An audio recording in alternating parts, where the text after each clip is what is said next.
नमस्कार, पद्मेश न्यूज में आपका स्वागत है। मैं हूं कृष्णा सेंडे। सबसे पहले नजर आज की हेडलाइंस पर। खैरी विस्फोट में घायल आरती ने भिलाई हॉस्पिटल में तोड़ा दम।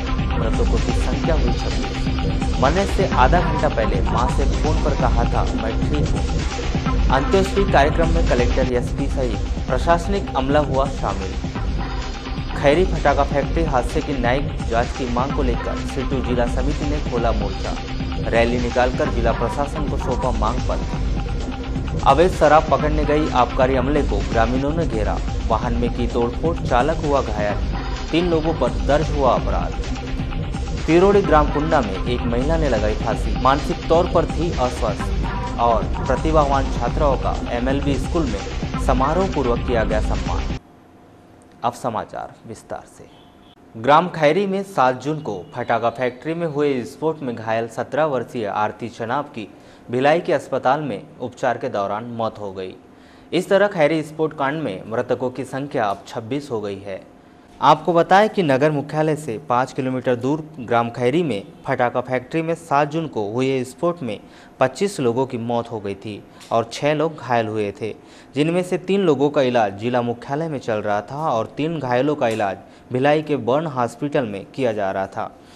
आरती चनाब के पार्थिव शरीर को शनिवार की शाम ग्राम खैरी लाया गया। इस दौरान बड़ी संख्या में लोग मौजूद रहे और शोकाकुल माहौल में अंत्येष्टि की गई। अंत्येष्टि कार्यक्रम में कलेक्टर भरत यादव, एसपी अमित सांगी सहित प्रशासनिक अमला शामिल रहा। आरती की मां मायाबाई ने बताया कि उनकी बेटी से आज सुबह ही बात हुई थी और उसने जल्द ही ठीक होने की बात कही थी और टेंशन न लेने को कहा था। अच्छा, पहले दिन था क्या काम का उनके? हाँ, पहले दिन था काम का। तो कब जानकारी लगी थी आपको कि घायल हो गई है करके? नहीं जानकारी नहीं लगी, वो धमाका हुआ तो हम खुद ही गए दौड़ के। अपनी बच्ची गई काम में गई थी। आज बात हुई थी क्या आपकी उससे? आज बात हुई थी क्या? हाँ, बात हुई थी लड़की से। क्या बोल रहे थे? मम्मी बोले सुधर गई, बोले टेंशन मत लेना। मम्मी बोले आराम लग गया है मेरे को, ऐसी करके बोल रही। उसके बाद फिर खबर आई थी? उसके बाद फिर खबर आई, सरपंच साहब लोगों ने तो बताया, इनको फोन मिला तो। कितने बच्चे हैं आपके? मेरे बच्चे 3 थे। अच्छा, ये कौन से नंबर की थी? ये सबसे आखिरी नंबर की छोटी है। और सबसे बड़ा कौन है आपके यहाँ से? लड़का है। लड़का है। कितनी उम्र थी जी इसकी? वो तो 22 साल का हुआ, 20-22 साल। नहीं लड़की। वहीं आरती के मामा ने कहा कि वे गरीब परिस्थिति के आदमी हैं। शासन को हमारी हर संभव मदद करनी चाहिए। क्या नाम सर आपका? कोपरा भंडारी। कहाँ रहते हैं आप? उगली। अच्छा, ये आपकी भांजी है? हाँ। अच्छा, ये बताइए कब जानकारी लगी थी आपको? आज हमको 10 बजे जानकारी लगी जब हम लोग आए। अच्छा, आपकी भांजी क्या करती थी? अब वो पढ़ाई करती थी, छोड़ दी थी, अब वही काम को वगैरह करते थे। कब से जा रही थी काम पे? अब तो शुरू दिन ही था कहते उस दिन तो। अब क्या मांग चाहिए, अब वही है। अब क्या बता सकते हैं। अब क्या उसके लिए, अब वो जो कारीगर के लिए जो लगना है वो तो होना चाहिए। अब गरीब परिस्थिति के आदमी है। ग्राम खैरी पहुंचे जनपद पंचायत समन्वयक अधिकारी CS 15 ने कहा कि अंत्येष्टि के लिए सहायता प्रदान की गई है। बताया सर। मैं CS 15 पंचायत समन्वय अधिकारी जनपद पंचायत बालाघाट। सर, यहाँ आए थे आप, कैसी कैसी जानकारी थी? मुझे जानकारी लगी आज की खंड पंचायत अधिकारी से कि जो यहाँ से जो रिफ़र किया गया था भिलाई, जो आरती पिता गणेश, वो आज जो है 9 बजे प्रातः एक्सपायर हुई, जिसकी मृत्यु हुई, जिसकी डेड बॉडी आ रही है। तो इसकी व्यवस्था थोड़ी खैरी जाके आप जो है थोड़ी देखें। सर, कितने लोग भिलाई में इलाज करवा रहे थे? भिलाई में जानकारी है मुझे RI के द्वारा प्राप्त है 3 लोग वहाँ पे, जिसमें एक अभी जो है एक्सपायर हुई आरती, जो जिसकी डेड बॉडी आ रही है। 2 और वहाँ शेष है की जानकारी है। तो कैसी क्या व्यवस्था की जा रही है यहाँ पे अभी? व्यवस्था यहाँ पे इनके अंत्येष्टि की पंचायत से जो है प्राथमिक जो है सहायता, जो है अंत्येष्टि सहायता 2000 रुपये पंचायत द्वारा परिवार को दी जा चुकी है, और जिसकी तैयारी अंत्येष्टि के लिए डेड बॉडी आते तक जो है उसकी तैयारियाँ यहाँ पे प्रारंभ है। कंडे, उसकी जो अंतिम संस्कार की जो सामग्री लगती है, जिसकी व्यवस्था हो चुकी है। तो आज ही अंत्येष्टि की जाएगी? आज ही अंत्येष्टि की जाएगी। वहीं ग्राम खैरी के पूर्व सरपंच गौरी शंकर मोहारे ने बताया कि इस विस्फोट में गांव के 3 लोग चपेट में आए थे, जिनमें से 2 लोगों की मौत हो चुकी थी और इस बच्ची की मौत से सारा गांव दुखी है। सर, आपका नाम बताएं? गौरी शंकर मोहारे, पूर्व सरपंच ग्राम पंचायत खैरी। सर आपके यहाँ जो खैरी ब्लास्ट जो हुआ था 7 जून को, कितने लोग घायल हुए थे आपके गांव के? यहाँ कुल अभी तक 25 हो चुके हैं और यह भी जो हुआ ये 26 की गणना में आ रहा है। और आप मेरे गांव के 3 लोग में 2 मृत हुए हैं। कैसी व्यवस्था की जा रही है अभी इसकी? व्यवस्था हॉस्पिटल में जैसे देखते रहना पड़ता है, वहाँ वो दवाई तो कर रहे हैं, लेकिन फिर भी हमारे हिसाब से उपचार जो कहो उतना नहीं हो पा रहा है। रिफ़र करने के लिए बात किए थे डॉक्टर साहब से हमने, पर उन्होंने कहा कि नहीं 20% ही जली है, इसलिए हम यहीं उसको ठीक कर देंगे। वहीं अंत्येष्टि कार्यक्रम में पहुंचे कलेक्टर श्री यादव ने कहा कि घटना काफ़ी दुखद थी। हमें अफसोस है कि हम उन्हें बचा नहीं सके। हम परिवार के साथ हैं और उनकी हर संभव मदद करेंगे। सर आज फिर एक युवती की मृत्यु हुई इलाज के दौरान।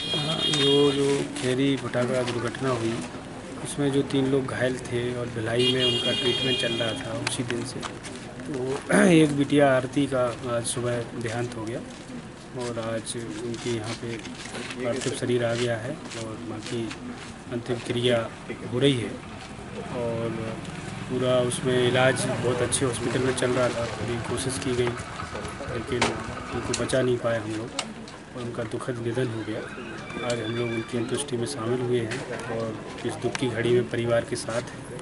और उनकी बेटी को तो वापस नहीं लाया जा सकता, लेकिन जो और भी उनकी मदद हम लोग कर पाएंगे पूरी तरह से, जैसे और परिवारों की कर रहे हैं वैसे ही करेंगे, की जाएगी। तत्काल में कुछ दिया गया? 20,000 रुपये का रेड क्रॉस का चेक दे दिया गया। सर ये भी देखा गया कि उनके परिवार की कंडीशन काफ़ी ख़राब है। रोज़मर्रा उनके पिताजी रिक्शा चलाते हैं, काफ़ी गरीब हैं, तो उनको उनका जो भाई है दिव्यांग है, उनकी पेंशन का काम और भी उनके रोज़गार के लिए जो कर पाएंगे, वैसे सभी परिवारों के लिए कर रहे हैं, वैसे ही इनके लिए। और ये इनकी आर्थिक स्थिति और ज़्यादा वैसी है, तो इनके लिए जो भी मदद होगी प्रशासन की तरफ से पूरी मदद करेगी। जैसे हम इन परिवारों के साथ हैं ऐसे ही इनके साथ और ज़्यादा हैं और पूरा इनकी मदद और सहयोग किया जाए। सर कितने लोगों पे सर खैरी ब्लास्ट कांड में जो पीड़ित हैं? जो 25 तो थे उस समय तक और ये कि और 26 हो गए हैं। कुल मृत्यु 26 लोगों की अभी तक हो चुकी है। सर कितनों का इलाज चल रहा है सर अभी? और 2 लोगों का भिलाई में इलाज चल रहा है स्किन के हॉस्पिटल में और 2 लोगों का या 3 लोगों का यहाँ चल रहा है बालाघाट में, 2 का जिला अस्पताल में, 1 का प्राइवेट हॉस्पिटल में। बाकी सभी लोग ठीक हैं। ये बिटिया 90% जल गई थी, तो डॉक्टरों ने भी उस तरह की आशंका व्यक्त की थी। हम लोगों ने अस्पताल ने सबने अपनी पूरी कोशिश की, लेकिन बड़ा दुखद रहा कि उनको हम लोग बचा नहीं पाए और उनका निधन। एसपी अमित सांघी ने कहा कि इस घटना की पूरी तत्परता से जांच की जा रही है। विस्फोटक कहां से उपलब्ध होता था इसकी जानकारी ली जा रही है। सर खैरी ब्लास्ट कांड के जो मुख्य जो आरोपी है उसको अपने रिमांड पे लिया है सर, कितने दिन की रिमांड पे लिया सर और क्या पूछताछ करनी बाकी और क्या क्या किया? 5 दिन की रिमांड पे लिया था और इसमें चूँकि एल्यूमिनियम पाउडर और उसने जहाँ से लिया था वो क्लियर हो गया था, किंतु सल्फ़र इसने रायपुर की एक एजेंसी से लिया था। इसके लिए इसको तस्दीकी के लिए ले जाया गया और रायपुर की जिस एजेंसी से इसने सल्फ़र लिया है उन्हें हमने नोटिस दिया है और समस्त बिंदुओं पर जानकारी मांगी है। उनके जवाब आने के बाद उसमें अग्रिम कार्रवाई होगी। इसके अलावा नागपुर से विस्फोटकों का जो लाइसेंस है इसके संबंध में जानकारी के लिए पेप्सो का ऑफिस होता है, वहाँ पे हमारी मंडे को टीम जाएगी और वहाँ से पूरी जानकारी लेके आएगी कि ये सल्फ़र विक्रय जो हो रहा था ये किस आधार पे हो रहा था, कौन सा लाइसेंस था और इतनी अधिक मात्रा में यदि इसने ख़रीदा था तो उसके क्या प्रावधान है। और ये मेरे ख्याल से मंडे को हमारी टीम जाके रात तक लौट आएगी और इसमें लगातार हमारी कार्रवाइयाँ चल रही हैं। सर इतना बड़ा कारोबार ये अकेले कर रहा था कि इसके साथ में और कोई पट्टा सीट में भी था? नहीं, अभी तक जो हमारी जांच हुई है उसमें किसी और पार्टनर के इसमें शामिल होने की अभी कोई साक्ष्य नहीं मिले हैं और यदि ऐसी कुछ कहीं आता है तो निश्चित तौर पे इस घटना में वो भी जिम्मेदार है। सर ये पटाखा सर बनाता था, ये पटाखे कहाँ वितरित करता था सर? ये अभी जो बातचीत हुई है पटाखे मुख्यतः यहाँ लोकल स्तर पे ही इसके जाते थे और कुछ पटाखों की ऐसी जानकारी मिली है कि महाराष्ट्र में भी जाते हैं। नगर के शीतल पैलेस होटल में जिला कलचुरी कलार समाज की आवश्यक बैठक आहूत की गई, जिसमें समाज से जुड़े अहम मुद्दों पर विचार विमर्श कर आवश्यक निर्णय लिए गए। साथ ही जिला कार्यकारिणी का विस्तार किया गया। संगठन के जिला अध्यक्ष अमृतलाल धुआरे ने बताया कि यह सामाजिक बैठक है जिसमें समाज से जुड़े विषयों पर चर्चा कर जिला कार्यकारिणी का विस्तार किया गया है। मैं अमृतलाल धुआरे, जिला क्षत्रिय कलचुरी कलार समाज बालाघाट क्या कार्यक्रम आयोजित किया गया? आज हमारा जिला कला समाज द्वारा सामूहिक बैठक रखी गई है, जिसमें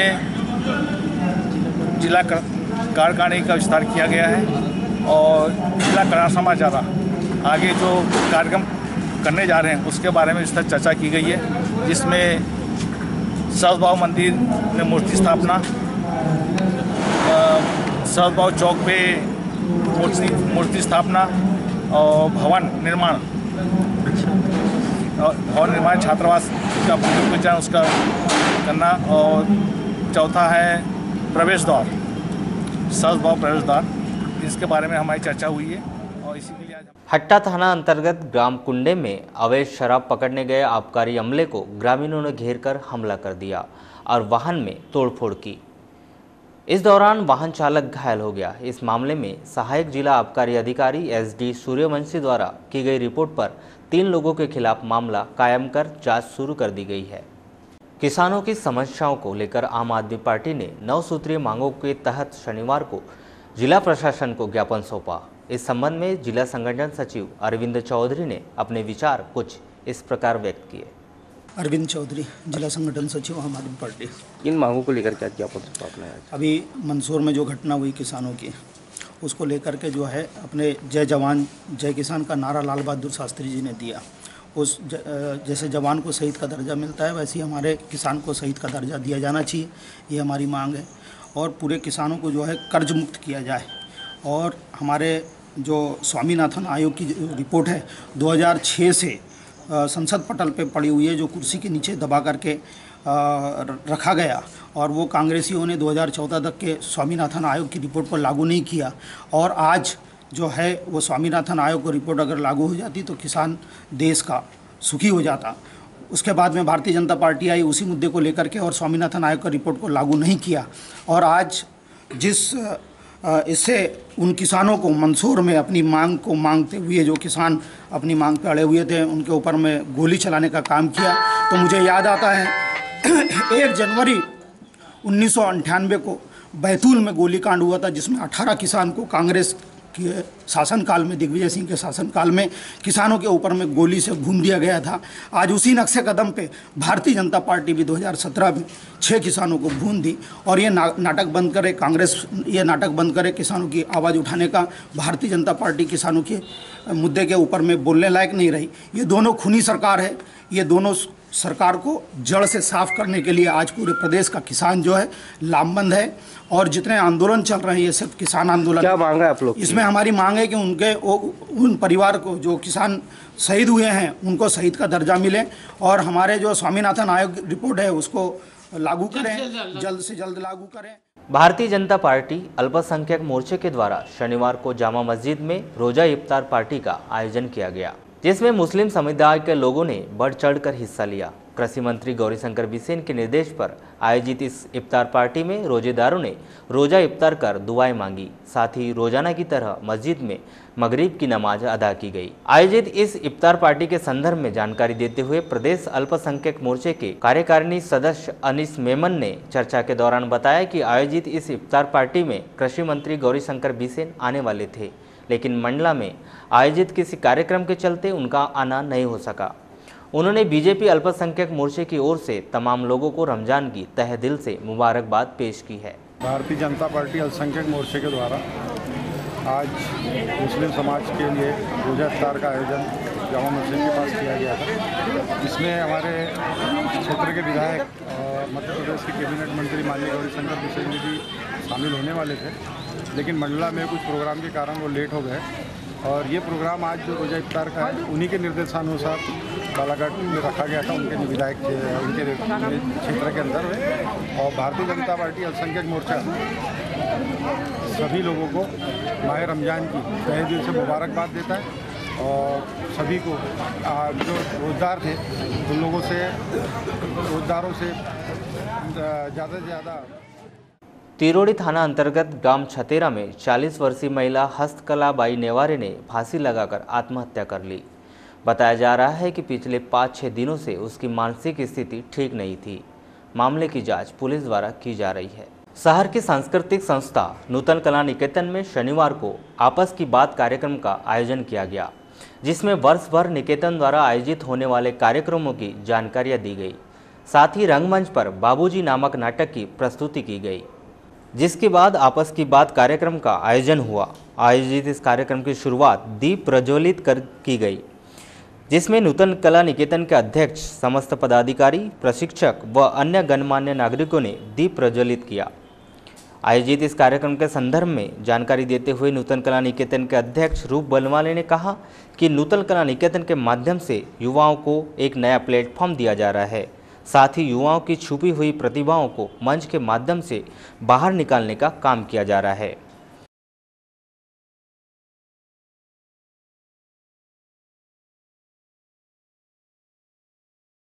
रंग करना इसमें आने के लिए तो अभी आगे और आपसे प्रश्न होंगे तो हमारे और साथी है वो भी इस विषय में कार्यशाला में आपने कला क्षेत्र के उसी को हम लोग साकार करने के लिए जा रहे हैं। हमने अप्रैल में 20 अप्रैल से 20 मई तक के लिए ग्रीष्मकालीन शिविर का आयोजन किया था रंग तरंग निकेतन के संग। इसमें लगभग 180 बच्चों ने भाग लिया था। 11 विधाएं थी। बहुत अच्छी प्रस्तुति तैयार हुई थी उसमें, बहुत अच्छे बच्चे तैयार हुए। और सबसे ज़्यादा खुशी की बात यह थी कि विलुप्त होती हुई हमारी संस्कृति कथक नृत्य, शास्त्रीय गायन, इसमें भी बच्चों का इंटरेस्ट बढ़ा है। नई पीढ़ी की 33 बच्चों ने कथक नृत्य में भाग लिया था। वह हमारे इस निकेतन के इतिहास के लिए बहुत बड़ी उपलब्धि है। वैसे शास्त्रीय गायन गाना कोई मामूली बात नहीं है, लेकिन 25 विधाओं पर जो है नाट्य कर्म है, रंग कर्म जो है नाट्य पर विशेष रूप से ध्यान दिया गया। परंतु नाट्य कर्म के साथ साथ उसमें दूसरी चीज़ें भी आती हैं। अभिनय के साथ साथ थिएटर गेम्स होती हैं, इम्प्रोवाइजेशन होती है, डायलॉग डिलीवरी होती है, वो सारी चीज़ों पर मतलब उस नाट्य कार्यक्रम में जितनी चीज़ें हैं वो सारी चीज़ों को बताई और उसको एक बिल्कुल नीचे की अवस्था से उनको आगे बढ़ाया गया। समस्या तो होती है क्योंकि यहाँ पर अभी रंगकर्म इतना नहीं हो रहा है, लोगों को नाटक देखने नहीं मिल रहे हैं। एक समय यहाँ पर बहुत अच्छे नाटक हुए हैं। शायद आपको पता होगा कि हमने जम्मू कश्मीर से लेकर के भी टीम आई थी, बच्चों की टीम आई थी, मेरे हिस्से की धूप कहाँ, ये नाटक यहाँ जो हुआ था, यहाँ पर जो नाट्य समारोह हुआ था उस समय मालवी नाटक आया था दिल्ली से, अरविंद गौड़ जी लेकर के आए थे अमेरिका से, रिटर्न राशि बनी, उसका सोलो परफॉर्मेंस यहाँ हुआ था। अलकनंदन जी का नाटक आया था यहाँ पर, जाति पूछो साधु की। वो जो नाट्य समारोह की स्वर्गीय महर्षि कल्याण स्मृति नाट्य समारोह हुआ था उस समय 5-6 करोड़ तक, उस समय तक 700 दर्शक भी बन चुके थे। इसके अलावा एनएसडी की अनुदेशिका सुश्री श्वेता जैन ने रंगमंच पर किया जाने वाला अभिनय, उसके अनुभव और कला क्षेत्र की बारीकियों को पत्रकारों के समक्ष रखा। तो मुझे बहुत सारी बातें इस बारे में पता चली कि हमारे इंडिया में बहुत से ऐसे इंस्टीट्यूट हैं, बहुत से ऐसे स्कूल्स हैं जहाँ पे इसके लिए स्कॉलरशिप दी जाती है। तो सबसे पहले मैंने एडमिशन के लिए ट्राई किया था भोपाल में एक इंस्टीट्यूट है MPSD, Madhya Pradesh school of drama. वो 1 साल का कोर्स करवाता है और वहाँ पे 25 सीट्स होती हैं और बच्चों को स्कॉलरशिप दी जाती है। बच्चों को अपने लिए अपना पैसा नहीं लगाना है वहाँ पे 5000 बच्चों के लिए पर मंथ स्कॉलरशिप है। आप वहाँ पर रह के और पढ़ सकते हैं। आपको वहाँ पे थिएटर सिखाया जाता है, आपको म्यूज़िक, मतलब थिएटर के साथ सारी चीज़ें आती हैं, डांस मूवमेंट और आपके फोक सॉन्ग्स, म्यूज़िक, शास्त्रीय संगीत, ये सारा कुछ उसमें आता है, तो वो सिखाया जाता है। लेकिन अनफॉर्चुनेटली कि जैसे कि सभी जगह चलता है कि कोटा लगता है, ST, SC, OBC, ये सारी चीज़ें, और वही मेरे साथ हुआ कि मैं जनरल कास्ट हूँ तो मेरा सिलेक्शन नहीं हुआ। मैं फाइनल वर्कशॉप तक गई थी। उसके बाद मैंने हिमाचल में है एक और इंस्टीट्यूट, वहाँ के लिए अप्लाई किया तो वहाँ मेरा हो गया है सिलेक्शन। मैंने वहाँ से 1 साल का कोर्स कंप्लीट किया है और अभी मैंने SRC है श्री राम सेंटर दिल्ली में, वहाँ पे मैंने अपना ऑडिशन दिया है। मैं फाइनल वर्कशॉप तक सिलेक्ट हुई हूँ। ऑल ओवर इंडिया से वहाँ पे 17 बच्चों का सिलेक्शन हुआ था उसमें मैं, और उसका रिज़ल्ट फाइनल अभी 25 को आएगा। वो रेपेट्री कंपनी है जो कि कंपनी चलाती है, सैलरी बेस्ड है, आपको सैलरी मिलेगी। आपको उनके साथ थिएटर करना है, 10 to 5 टाइप का जॉब है। आपको सुबह जाना है, वर्कआउट करना है और एक्टिंग करनी है, प्रोडक्शन चलेगा, ब्लॉकिंग होगी, आपके शोज़ होंगे, प्रॉपर आपका शो यदि इंडिया में कहीं और सिटी में होता है दिल्ली के अलावा, तो आपको वहाँ ले जाया जाएगा उन्हीं की तरफ से। सारे फेयर्स उनके होते हैं, TA सब कुछ वहीं से मिलता है। उसके लिए अप्लाई किया है, उसका रिजल्ट अभी आया नहीं। और आपने क्वेश्चन कहा था कि प्रोजेक्शन के लिए, प्रोनाउंसिएशन के लिए, तो हमने ना इन्हें एक्सरसाइज करवाई है। बहुत सारी थिएटर की ऐसी एक्सरसाइजेज होती हैं कि जिनसे उनकी टंग ट्विस्टर्स होते हैं। और एक्चुअली होता क्या है कि हमारे पूरी होल बॉडी की एक एक्सरसाइज होती है कि मतलब हर चीज़ के लिए वॉइस की एक्सरसाइज अलग होगी, फेशियल एक्सरसाइज एक्सप्रेशंस के लिए वो अलग होगी, फिर फिज़िकली आपके हाथ मूवमेंट, लेग्स, हर चीज़ के लिए एक्सरसाइजेज होती हैं। तो वैसे ही आपकी जो वॉइस है उसको लाउड करने के लिए थिएटर गेम्स होते हैं कि बच्चों में एक हेजिटेशन होता है, वो स्टार्टिंग में बोलते नहीं हैं, तो उसके लिए एक्सरसाइजेज हम लोग करवाते हैं और गेम के थ्रू करवाते हैं। क्योंकि मोस्टली सारे बच्चे ऐसे होते हैं कि जब वो खेलते हैं, मस्ती करते हैं तो वो बहुत लाउड होते हैं, लेकिन जब उनसे उनको खड़ा करवा के उनसे बात करो तो वो नहीं बोल पाते हैं, वो हेजिटेट होने लगते हैं। तो स्टार्टिंग में हमने ये सारे गेम्स करवा के उनको हमने पहले फ्री किया, उसके बाद आप जो बोल रहे थे प्रोनाउंसिएशन के लिए, उस पर हमने उन्हें काम करवाया। यहाँ पे मैंने देखा कि ज़्यादा मुझे प्रॉब्लम नहीं लगी, लेकिन स और श मोस्टली ये प्रॉब्लम आ ही जाती है।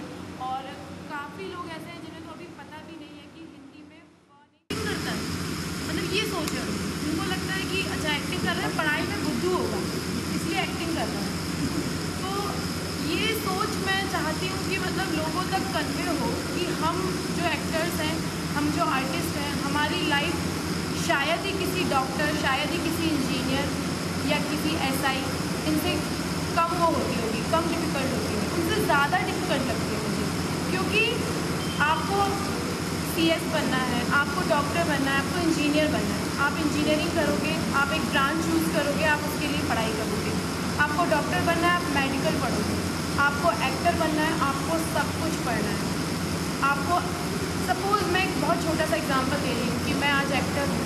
अभी आपने दंगल मूवी देखी थी आमिर खान की, उसमें आपको लग रहा था कि आमिर खान दंगल खेलता है, उसने क्या मेहनत नहीं की होगी, उसने अपनी बॉडी बनाया, अपनी लैंग्वेज वैसी करी हरियाणवी, वो है क्या वैसा। तो ये कितना मेहनत का काम है। उसने 2.5 साल अपने कैरेक्टर पे काम किया, उसके बाद अपने आप को प्रेजेंट किया। तो ये जो एक बहुत छोटी सोच है समाज की, ये मैं हटाना चाहती हूँ। बहुत गंदी कुरीति है ये समाज की कि वो सोचते हैं कि मतलब हाँ पढ़ाई में। वहीं नाट्य शिविर कार्यशाला के प्रशिक्षक विनोद विश्वकर्मा नाट्य क्षेत्र से जुड़ी हुई शिक्षण संस्थाओं व नाट्य क्षेत्र में अपने अनुभव शेयर किए। इसके अलावा प्रशिक्षक सौरभ ने बताया कि उन्होंने वर्ष 2012 से नाट्य की शुरुआत की थी, जो अब उनकी जिंदगी का एक अहम हिस्सा बन चुका है। थिएटर मैंने 2012 में शुरू किया था इंदौर से। मेरा पहला नाटक असुरा था रावण के ऊपर। उसके बाद दूसरा नाटक मेरा मरणोपरांत था। उसके बाद मैं हिमाचल गया मंडी ड्रामा स्कूल 2013 में। उस समय 16वां बैच था। आज हिमाचल मंडी ड्रामा स्कूल 20 साल पुराना है, वहीं रखते। राष्ट्रीय नाट्य विद्यालय 35 साल पुराना है। भारतीय नाट्य अकादमी 10-15 साल पुराना है। आपका MPSD मेरे ख्याल से 6-7 साल पुराना है। सबसे पुराने इंस्टीट्यूट में से एक है पंजाब, उसका मैं 16वां बैच 2014 में वहाँ से पास आउट हुआ। उसके बाद स्वामी विवेकानंद पर मैंने नाटक किया। उसके बाद गुनाहों का देश था, रघुवीर भारती का लिखा हुआ उपन्यास है। भारत में इसका मंचन नहीं हुआ था, मैंने सबसे पहले इंदौर में इसका मंचन किया। उसके बाद जिसमें मेरी रुचि है रेड नोज कॉलोनी, मैंने उस पर काम शुरू किया और इंदौर में सबसे पहले रेड नोज कॉलोनी पे नाटक किया। उसके बाद अपना प्रोडक्शन हाउस खोला, कौन ब्रदर्स प्रोडक्शन, वो भी इंदौर से ही खोला। फिर उसका रजिस्ट्रेशन मुंबई में हुआ। जो sister production house LA house production house limited के साथ आपका लाइफ होने पर एक सीरियल आया था दफ़ा 420, उसके साथ में सिस्टर प्रोडक्शन थी। उसके बाद एक शॉर्ट मूवी भी शूट हुई है। उसके बाद अब बालाघाट और बताइए। वारासिवनी की कृषि बीज दुकानों में यशोदा सीड कंपनी का विक्रय पूर्णतः बंद कर दिया गया है, जिससे किसानों को काफ़ी दिक्कतों का सामना करना पड़ रहा है। वहीं कंपनी का लाइसेंस निरस्त हो जाने के कारण व्यापारी इसके भंडारण की सूचना देकर वापसी की बात कर रहे हैं। इस संबंध में कृषि आदान विक्रेता संघ के अध्यक्ष जुगल किशोर खंडेलवाल क्या कहते हैं, आइए जानते हैं।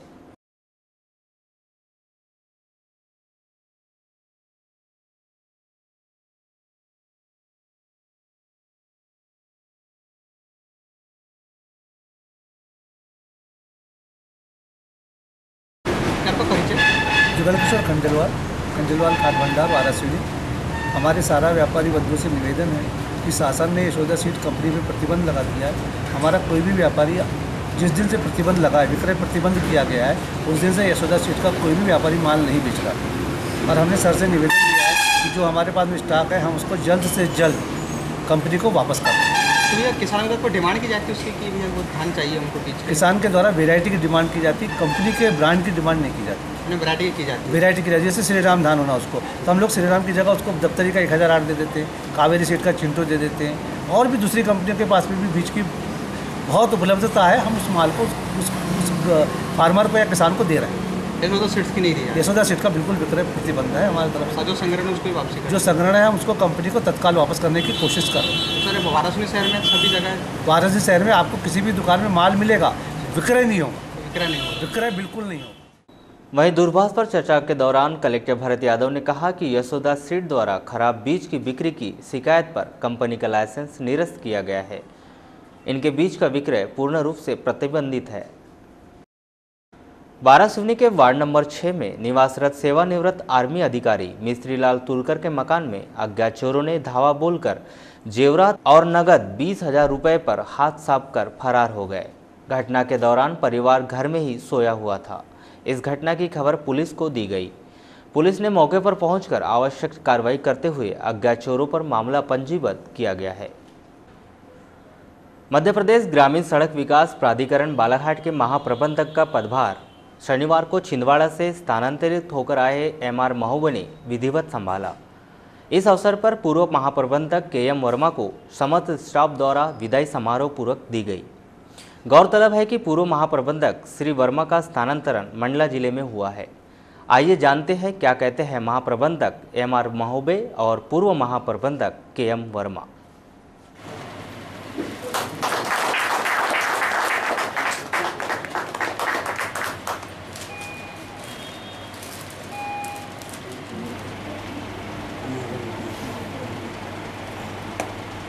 मैं एमआर महोबे पीएमजीएसवाई छिंदवाड़ा से आया हूँ। वहाँ असिस्टेंट मैनेजर था मैं, और यहाँ एज ए जीएम चयनित होकर के पहली पोस्टिंग है मेरी। और जैसा यहाँ पे आदरणीय वर्मा साहब ने अभी तक के पीएमजीएसवाई के कार्यों को पूरी टीम को कोऑर्डिनेट करके अच्छा से अच्छा करने का प्रयास किया, जैसे देखने को मिल रहा है, वैसे मैं अपनी लेवल से प्रयास करूँगा कि ऐसे ही काम। कि एज ए टीम हमने बहुत अच्छा काम किया, और उसमें ना सिर्फ जो लोग यहाँ बैठे हैं वो, बल्कि यहाँ जितने भी लोग हैं, चाहे वो प्रशासन के रहे यहाँ या जनप्रतिनिधि रहे, उनका पीएमजीएसवाई के प्रति निश्चित रूप से बहुत पॉजिटिव अप्रोच रहा। तो कई बार जैसे इम्प्रैक्टिकल कुछ मांगे आ जाती हैं या डिफ़िकल्टी आ जाती हैं, तो एज ए होल पूरे बालाघाट ने हम लोगों को सपोर्ट किया, और यही बहुत बड़ा कारण है कि अपन इतना अच्छा अचीवमेंट कर भी पाए। नगर के एमएलबी स्कूल में शनिवार को प्रतिभा सम्मान समारोह का आयोजन किया गया, जिसमें मुख्य अतिथि के तौर पर जिला सहकारी बैंक के अध्यक्ष राजकुमार रायजादा, एमएलबी स्कूल के प्राचार्य एके उपाध्याय सहित वरिष्ठ जन शामिल हुए। इस सम्मान समारोह में उन छात्राओं का सम्मान किया गया जिन्होंने हायर सेकेंडरी परीक्षा में बेहतर प्रदर्शन कर लैपटॉप योजना का लाभ प्राप्त किया। इस कार्यक्रम के संबंध में स्कूल के प्राचार्य श्री उपाध्याय ने आवश्यक जानकारी प्रदान की।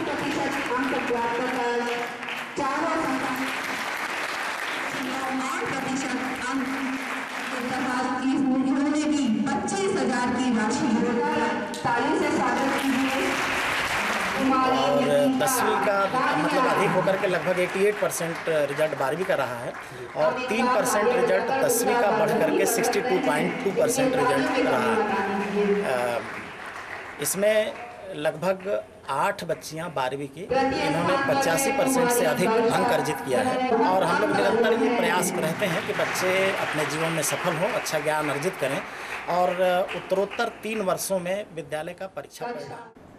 खैरी फटाका फैक्ट्री में हादसे में हुई मौत के शिकार मजदूरों के परिवार को मुआवजा और इस हादसे की न्यायिक जांच कराने की मांग को लेकर सीटू जिला समिति ने नगर के कालीपुतली चौक में एक दिवसीय धरना प्रदर्शन करते हुए सरकार के खिलाफ जमकर नारेबाजी की।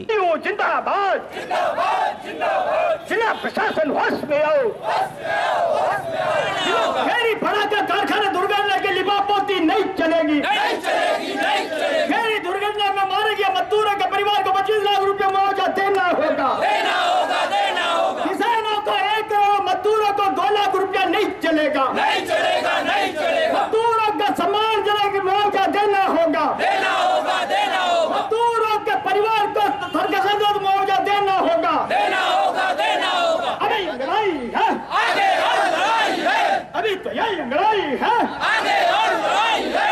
जर जुल्म के टक्कर में संघर्ष हमारा नारा है, जर जुल्म के टक्कर में संघर्ष हमारा नारा है। अपने उद्बोधन में सीटू संगठन के सहायक महासचिव एटी पद्मनाभन ने कहा कि खैरी विस्फोटक की जांच प्रशासनिक तौर पर नहीं बल्कि इस हादसे की न्यायिक जांच होना चाहिए। सीरियल जांच की घोषणा किया है, यह दंडाधिकारी जांच। कौन है ये दंडाधिकारी? ये कलेक्टर के अंदर बैठने वाले व्यक्ति, कलेक्टर के नीचे बैठने वाले एडिशनल कलेक्टर, कलेक्टर के कार्यालय में बैठने वाला अपर कलेक्टर, जिनके इन सारे विभागों के कार्य प्रणाली का देखरेख करने की जिम्मेदारी है। अगर लापरवाही हुई है, श्रम विभाग का हर 6 महीने में जांच की जरूरत है, औद्योगिक एवं स्वास्थ्य विभाग का हर साल में 1 बार जांच की जरूरत है। किसी विभाग को पता ही नहीं कि ऐसे कोई कारखाना चल रही है। सामने आने के लिए न्यायिक जांच की जरूरत है। न्यायिक जांच मतलब अंग्रेजी में। सीटू के कार्यवाहक अध्यक्ष YR बिसेन ने कहा कि जिले के सभी कारखानों में श्रम कानून और औद्योगिक सुरक्षा सुनिश्चित होना चाहिए। वर्तमान में श्रम कानून जो आपने देखा कि श्रमिकों के हित में जो 1925-26 में बनाया गया था, वो श्रम कानून का मध्य प्रदेश में यूं भारत में पालन नहीं किया जा रहा है। श्रम कानून को तोड़ा मरोड़ा जा रहा है। धरना प्रदर्शन के बाद सीटू संगठन द्वारा रैली के माध्यम से कलेक्ट्रेट पहुंचकर तहसीलदार SR वर्मा को मुख्यमंत्री के नाम ज्ञापन सौंपा गया। अभी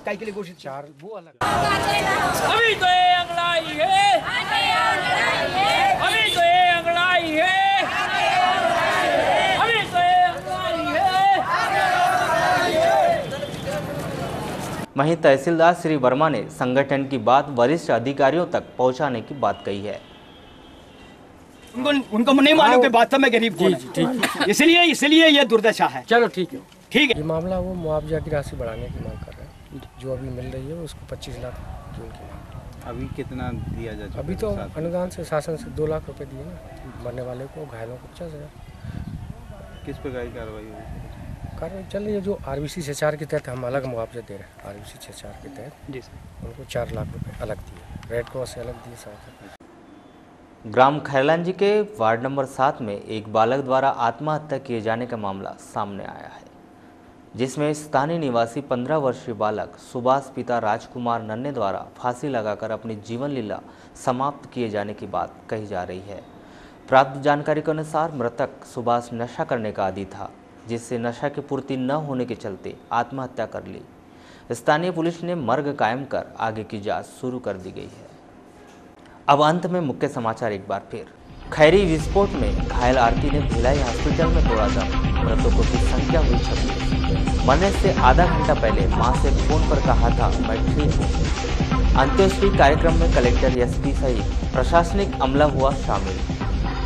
खैरी फटाखा फैक्ट्री हादसे की न्यायिक जांच की मांग को लेकर सीटू जिला समिति ने खोला मोर्चा, रैली निकालकर जिला प्रशासन को सौंपा मांग पत्र। अवैध शराब पकड़ने गई आबकारी अमले को ग्रामीणों ने घेरा, वाहन में की तोड़फोड़, चालक हुआ घायल, 3 लोगों पर दर्ज हुआ अपराध। तिरोड़ी ग्राम कुंडा में एक महिला ने लगाई फांसी, मानसिक तौर पर थी अस्वस्थ और प्रतिभावान छात्राओं का MLB स्कूल में समारोह पूर्वक किया गया सम्मान। इसी के साथ ही पद्मेश न्यूज का आज का अंक यहीं समाप्त हुआ। अगले अंक के साथ फिर से होगी आपसे मुलाकात, तब तक के लिए दीजिए इजाजत। नमस्कार।